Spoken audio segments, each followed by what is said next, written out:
So at this point, we've gone through, a good and a bad piece of content on Facebook. I've set up the principles and ranted plenty about Facebook. You're going to need a Photoshop or an over, something of that nature to create this content to put out on the platform.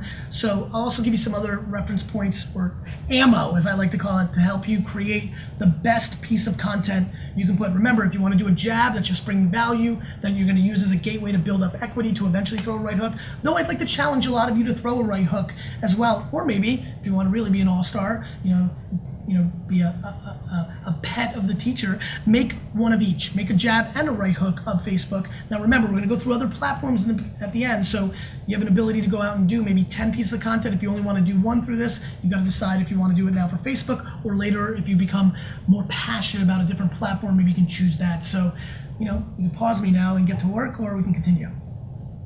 Success on Facebook is something that I want to round up really quick for you as well. To me, it's about the engagement numbers. When you start looking at the analytics on your Facebook fan page, which you can look on the back way, you should be able to see that on your dashboard. When you look at the engagement number, how many likes, comments, shares, actions you get against the base of how many people follow you or how many people saw that piece of content is very important. It is a complete and clear indication of how well that piece of content did. Now, if you really want to think about success, if you have a direct-to-consumer play where you're literally linking to a product page like we do on winelibrary.com or other e-commerce sites or event sites, that's a very easy way. This post drove this many signups, this many sales.